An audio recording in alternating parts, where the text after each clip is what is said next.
Karibu, Jambo, Karibu. Oui, malamu, mbote, nababoni, nyonso dada international. Bonjour, très chers abonnés, très chers internautes. Merci beaucoup pour la confiance, merci pour la fidélité, merci beaucoup pour l'attention. Mbote nabiso, betwa boy. Nakomoye ko la langue, wana secret, we bisa mtute. Betwa boy, nabosa ni mususu. Beauté, voilà. Merci beaucoup pour la confiance, merci pour la fidélité, merci pour l'attention, merci pour le j'aime, merci pour le partage, merci pour le like, vraiment. Merci beaucoup pour tout. On est ensemble, jamais sans vous, les compagnons de Dada International, les abonnés de Dada International Télévision, vraiment jamais sans vous. Au rendez-vous nabiso ya mokolo na mokolo, voilà. Rendez-vous nabiso ya mokolo na ya mokolo. Mwasi nde makusa, mwasi nde kolamba, ote mwa make-up, otuti pondo, ote make-up, olambi ndundo, ote make-up, olambi boule de la gloire, voilà. Oui, ratakate.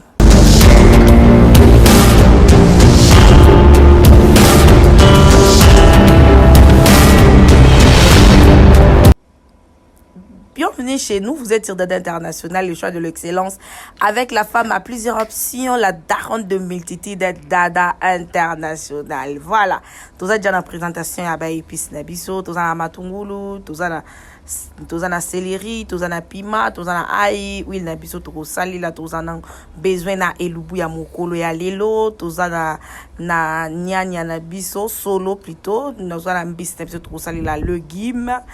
Voilà, épices nabiso izawana, tozana pima voilà, épices nabiso oyo, tozana yango wana, légumes nabiso yango.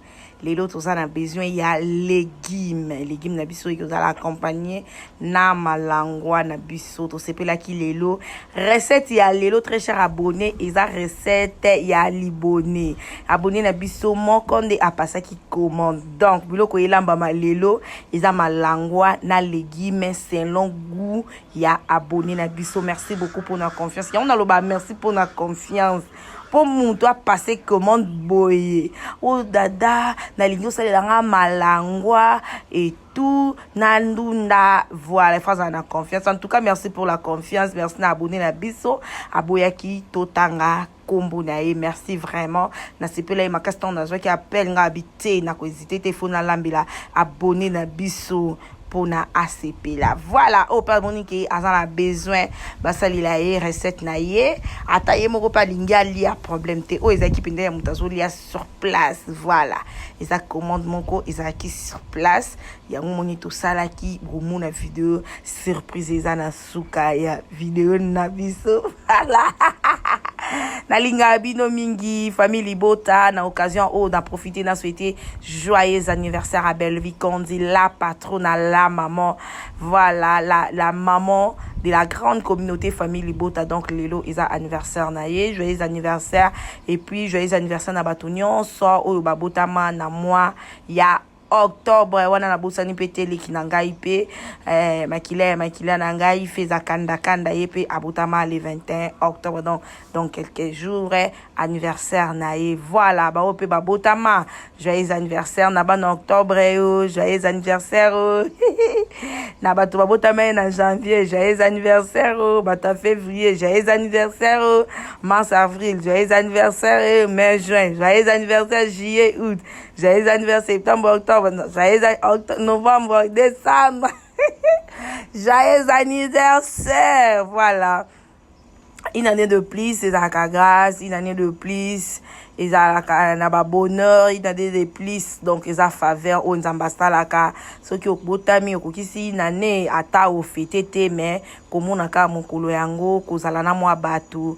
Tondi na ba story ndenge zalaka donc esalaka plaisir ya makasi parce que bele tobotama na bango bazingo lute ya kokoma na mbula oyo biso tozana ngo ndeti nga vraiment nanga na kola moi sana mukolo nga linga bongo poko kola eza grâce bele bazokufa na ba fleur d'âge et bele bazokufa bana mike mais so nzamba sali ngolu okomi na moi âge moko ya bien. Et vraiment, et ça la makasi si tout ce coli ou kufi ya kokola ezalaka bien makasi. Joyeux anniversaire. Voilà, tu continues les lubu na biso na ba lelo tozana malangwa. toza malangwa na biso nde lelo tokosala yango ya kotumba. Voilà, toza na malangwa na biso lelo tokosala yango ya kotumba, malangwa na légume. Voilà, na légume na biso toza na mbisa okoka na biso ba episo na présentaki nde yango tokosalela na elubu na biso ya mokolo ya lelo. Muto azape te eza cuisine bayekolaka biso nyonso toyebi na biso deja nde balambaka, mais ntango mosusu méthode oyo tozosalela malangwa yo nanu osalela yango te. Donc toaprendaka kaka chaque jour na cuisine.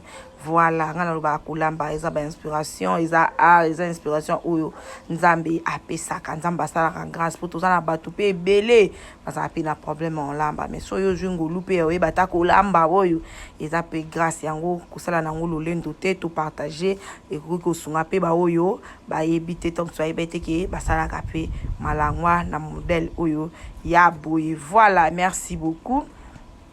Voilà, na sisi déjà wana na bongisi malangwa na ngai na sokola ki yango très bien là na sokola yango tant to zeba ta mai na ndenge mande ko bima tant to zeba mike tondo bo mai bima ya miliki batu babenga mai ya miliki se baza awa bacha mwa commentaire tant to ko lo muna mai so ebimi boyo mai ya lelo ebimi ya miliki nzambe kokola o ezaka ngolu en tout cas eza bien makasi na bongisi déjà malangwa na ngai na sokola ki yango folongolongo salité pour yango pe ezalaka lokola bon en fait eza mbisi donc ezalaka na basalité faut kolongola salité nyonso pour na mbisi na yo ezala très propre là tango mutakolia et puis mutu a sepela na yango. Voilà, merci beaucoup pour la confiance, merci pour la fidélité. Famille Libota, joyeux anniversaire à vous, bonne année, joyeux anniversaire pe bonne année na biso kutunde za jour anniversaire a mai nanga na taki pour na osala ya rotia légumes vert na ngai. Voilà,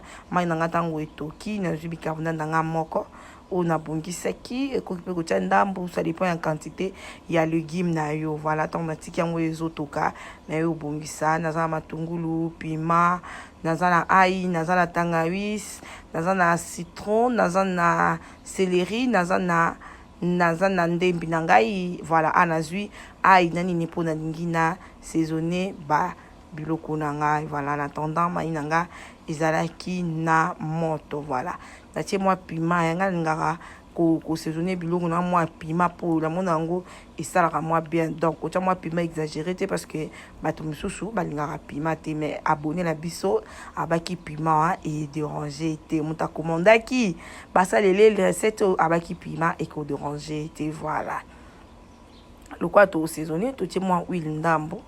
Voilà, na biloko na biso pour poisson pe esengaka moi huile. Voilà, na bongisi biloko na ngai ba épices na ngai nyonso. Merci beaucoup na o nyonso batala biso. Merci na bana ya Butembo, merci na bapeli na bana Butembo, batota Butembo, jambo Goma, jambo. Donc on est ensemble. Voilà, na muscade nangai yango moyena tango kuneza kité na sali yango awa muscade nangai vraiment na yango na sali déjà awa. C'est bon par rapport au PKK et là on soit au salaka par rapport ya ni citron on a sepelé na ngote, mais pourquoi citron za kité na joie qui citron car voilà mais que citron et mon alante et bien ça et puis na jus ma cassette na citron.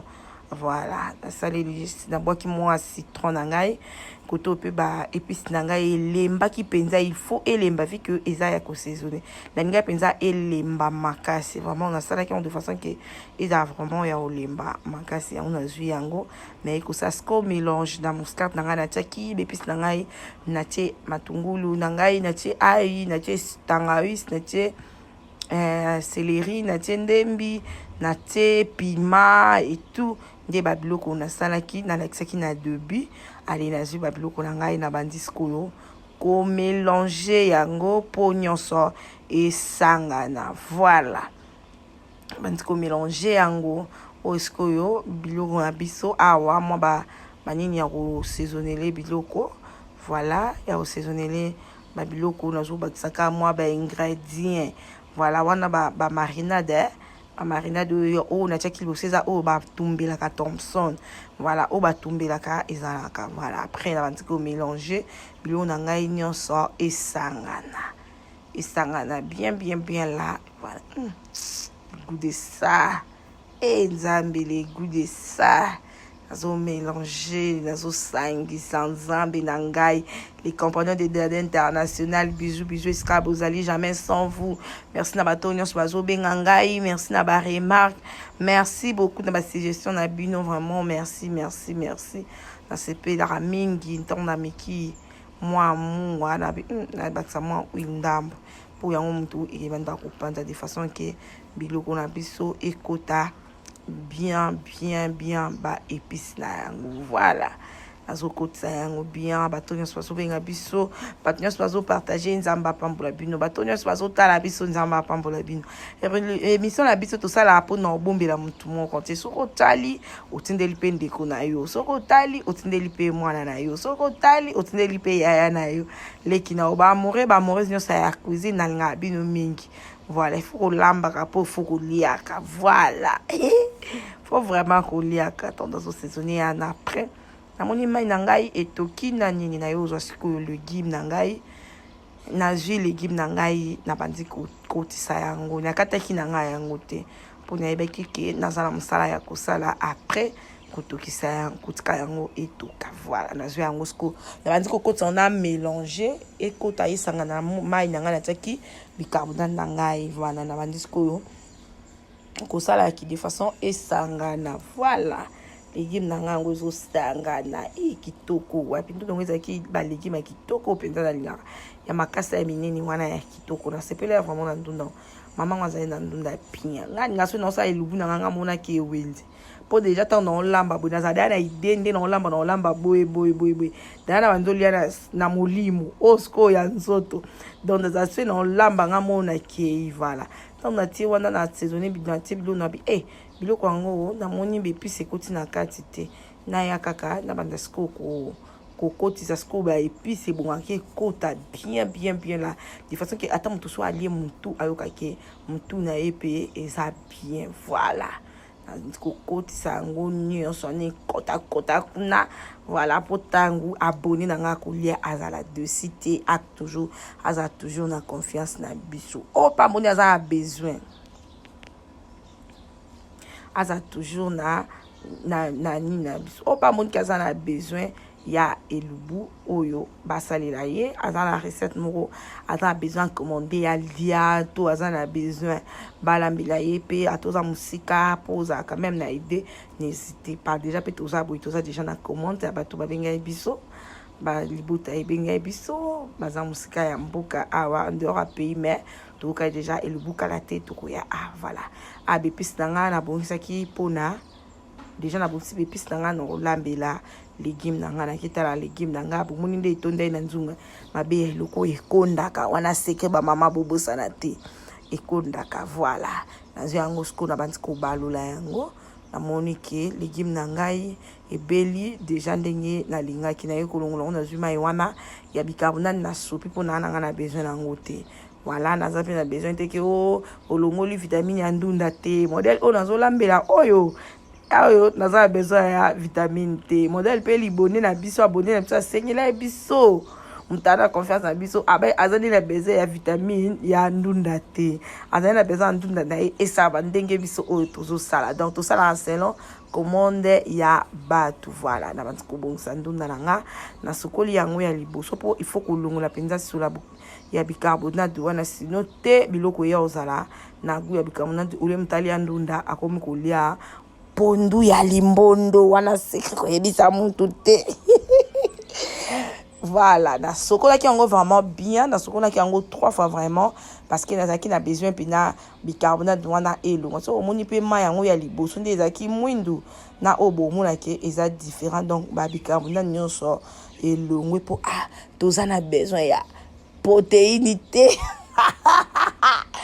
Nalinga bino mingi ba abonné na biso Dada International Télévision. Voilà, na sopi penza ma nyonso na sopi po na zai nango besoin te protéine toi nango besoin te vraiment na sisiko yo na bongisi légume nanga na tie yango na sani nanga ya propre vraiment na bongisi déjà sani nanga na bandisiko ko bongisa yango très bien na buka bukango na buka banzete nyonso boyebi ke na debi na kataki légume te donc le quoi na kataki te na kotika on peut bouter ntoyo lia boye et bebisi elamba donc yango moni na bandai ko buka buka moi banzete wana ko buka buka yango po esala bien makasi tango abonné na biso akolia ACP là vraiment nazo pese toujours merci aboya ne batanga kombo na e azairo dans l'ombre donc merci pour la confiance on a sali bongo na bongisi nzongo na ngai propre là na bongisi na eko ko chaya siku awa pona mekampe ko cha huile na e bandenge ya kosala koleka ni tape msusu ya elubu na biso na tie huile na ngai par rapport à quantité ya biloko na ngai voilà donc huile les autres monto na bandisiko ko bongisa mbisi na ngai déjà na tie na maya moto pona elongola ba nyama nyonso lelo na boya na ngai ko zo ba mbisi oyo ba na boya ko zo mbisa mungusu ona liaka mutute muku wa telelo vraiment na changer mbisi na ngai na bandisiko bongisa ngo propre pe wana en attendant mafuta na biso ezozwa moto ngapi kotoyo nazo bongisaka mbisi na biso voilà naza tomate na ngai na bongisi tomate na ngai na ai fona bongisa yango na mixer yango plutôt pona kozana yango besoin na légumes voilà tomate na ngai ezaki na etena frigo bimisi mai moko tika ezwi penza mai ebimisi mai ebele tomate na ngai yango wana pe ebeli voilà na tomate na mixer tomate na ngai ya mbuma na ai côté kuna déjà ba épices na ngai ezalaki déjà prêt yango nazaki kana besoin ya tomate oyo po na ozango besoin na elubu na biso voilà merci beaucoup kuna na attendant mafuta na ngape ezozwa kana ngo déjà nini ezozwaka déjà moto koto oyo nazobongisaka mbisi koto légume na ngai moi ça zalaka simba bon cuisinier nyonso azalaka bongo faut simba oyo bepices koyo déjà na bongisaki na moniki mafuta na ngai ezwi moto naza na solo na ngai nazwi siko na tie yango na mafuta na ngai mafuta ezwaki déjà moto naza na solo aubergine ndembi poivron matungulu na bongisaki yango wana na bandi kobongisa yango bien là kokalinga yango mwa ndambu par rapport ya ndenge tokotia na légume na biso voilà obongisi yango mwa ndambu donc matungulu ndembi poivron piment vert solo biso na solo tobenga yango nyanya solo voilà solo na biso eza wana tellement mikolo ebimi to profiter tango ebunga tozongeli bilo na biso to mesana voilà natali pe bepiste tanga na moni ke ezokende nango bien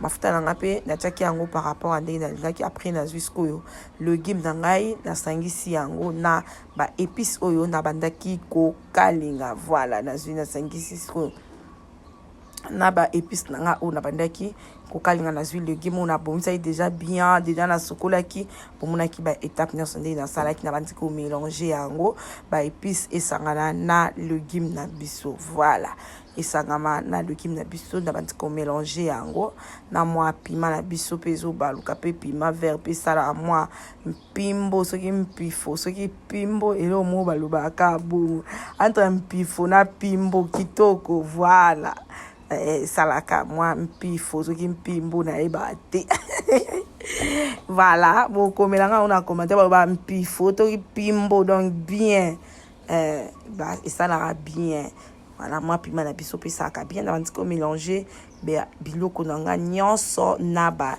épice na ngai ndenge nalingaki esangana nazwi mpe tomate na ngai oyo nabongisaki na tie na biloko na baloli yango tellement tomate na ngai ekangama ye mingi na mixeur na ngai natiaki yango mwa mai ntango natie boye namoni ebimisi mai na bi te naotia esu mai te nazwi kaka mbisi okauka na ngai oyo nabongisaki mpe na tie na bi naotia esu mai te eza nano boye voilà natala nano ndenge biloko na ngai ekobelela nazwi nasali mélange ya biloko na ngai na ya biloko na ngai nyonso wana donc légume na ngai baépice nango et puis natie mwa mbisi voilà nchunga kitoko le goût de ça yes na ngai le goût de ça voilà awa sikoyo natikaki biloko na ngai etoki légume na ngai etoki vraiment kitoko ndenge nalingaki wana déjà mbisi na biso tobosana te totiaki yango déjà na frigo na biso po esaisonner kitoko makasi.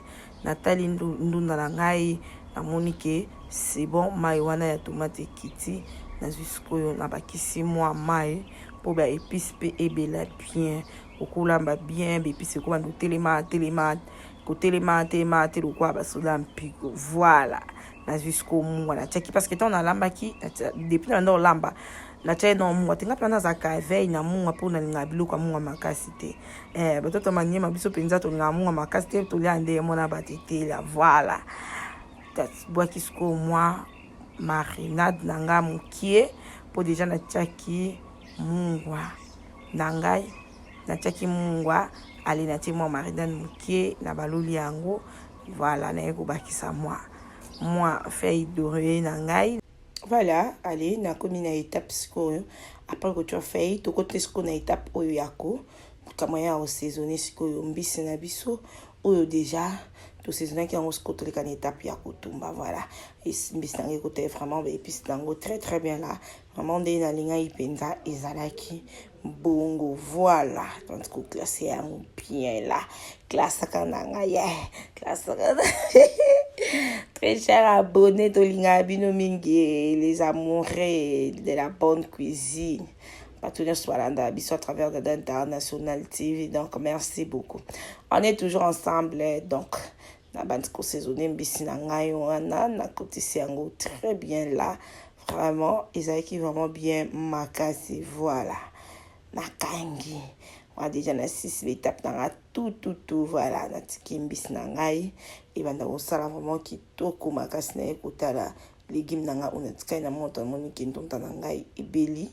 déjà ezoki na obela kitoko. Vraiment na sepele na ndu dango ezalaki kitoko. En tout cas eloko sepesa makasi parce que mon abonné était satisfait, vraiment satisfait en fait. Vraiment il était satisfait, il a dit merci beaucoup. Il a dit, elle a dit, c'est un abonné, inabonné. Na évité ça moi mobile, tout court abonné. Voilà. Nathalie, nous cano pensa. Waouh, les goûts, il faut goûter, il faut essayer. Tout ça les longs pas vraiment bon. On est nous des belles qui toko ti mafuta na ngai et mati biloko peso e belle ata so talika bo biloko e belle ata so eza na moto ezo nini omona kake biloko na modèle ezo tokelo biloko de gebeli. Donc ndunda ngo c'était vraiment bien. Nada vraiment fan ndunda te mais j'avais aimé. Voilà, jusque na bandiko ça la sauce na ngai na bomsa pour na Thompson na ngai ya kotomba vi que na nga biloko sec penza makasi te bonga eza moi bien. Natiaki ndembi natie matungulu natie ndembi na matungulu natie pas grand chose, natie piment natie wana en attendant yango ezotoka ngapi awa nazolandelaka biloko na ngai na moto parce que comme qui chaud, donc c'était impossible ya ko simba na maboko vu que courant na ngai bande nango ko sala bien four na ngapi bande nango ko sala bien na biti na bandi ko tala mbisi na nga. Waouh, mbisi c'était beau à voir. Donc c'était vraiment bien là quand ndenge tolingaka cuisine et salama. Voilà, Nathalie Angonabi on les a boyé il y a manani yesu na ngai. Bon pour la moto asala e commande azaki na besoin ya basalela na fufun. Voilà, albidada ngai légume na ngai na nini na ngai na malangwa na ngai na kulia yango na fufu ba boule ya ambiance ba boule ya honneur o ba congolais balingaka. Voilà un bon kanga journée. Abi wana béton dans so lié. Voilà, tout le monde a ni lobimba mon pe yango pene kanga kata ngolié pena fufu na obongo obelene ilo kwa malili ikanga vraiment kitoko makasi. Voilà, donc toke na total pe légume na ngai ndunda na nga na banda ko bongisawa ba légume na nga oya ba épices et tout na monique c'est bon les autres comme est-ce qu'on a besoin ici là vraiment maïwana nyonso. Voilà, on a besoin comme boye et comme boye et beli kitoko makasi vraiment on a besoin ya huile et puis na nga e beli nde na bon c'est ezo baluka nzela mona nzungu na bi enza foka na simba pour esupanya te puis kitoko vraiment il a qui peut goût makasi par rapport à ndenge na salaki on a vraiment besoin izakaka ezalaka boye. En attendant pe kuna tokitala nini na biso na monike ebeli mopanziana siko na comprendre faut te déranger nga pe côté moko ezo sala te ngabe nzambe na ngai na balolaka na choix te moi si alemba cuisine te surtout que déjà abonné na biso comme ko benga il avait vraiment faim. Elle avait aussi vraiment faim. Voilà. Azaki maman na nzala abanda ko benga po aisra dada na okanzala vana bimana na besoin na lianga binzambi na ngai. Boye ba pe qu'il faut que la moi tout temps na cuisine et tout na batiko bongisa onkanga. Pourquoi debe na mpanzo c'est pas santé ka mukie et que umena nango li susu penza ta singa c'est bon dada na opasante na pesi okaka quelques minutes nga lobi c'est bon merci pour la compréhension. Voilà. Na bantipe ka ko bongisa ka ambition on des ala no pe la buzu balango e baluki bien o msusu ngeli laksanga kiza mpisi et katani anazaki vraiment des singa la bi bon. Et les kelanga pena maele te na balola kaka choix ezati balo limbis nanga ngo vraiment bien makasi ezaki kitoko ba papa ba maman bomeka bato yo soinga cuisine bomeka ko sala yango bozala décider parce que ezaki vraiment bien na sepele nango makasi na sepele vraiment nango. Voilà, biloko nanga e beli voilà mbisi nanga ikauki kitoko nazi ba sauce nanga na bongisaki na bandiko tia pour na servir au azalaki invité na biso ou apesa biso confiance. Vraiment merci beaucoup pour la confiance. Restez toujours branché sur Dada International. Nous avons besoin de l'embellir à kobenga biso et de ranger biso te tout ça na pour na bino vraiment table et komaki prête. Voilà, abonnez na biso a sepelaki a singaki ba merci à tout ninga manda do melaka nini na ebisi na mela champagne. Essayer d'amener la champagne nabi madada loko la champagne na le kitoko boye yo po la champagne nabi merci abonné na ngai en tout cas merci beaucoup ndenge seigneur fufu na ye na salela ki fufu na ye ya ce monde na ye ndenge alinga ki vraiment à se servir puis alia ki na ebisa bino non tina suka de television po. Non, c'était bon. Allez, Namikou, c'était bon. Donc, allez, penza, po. So, nzamba, zonite, tokuta, na très prochainement, na numéro, mususu, ya émission, na bisous.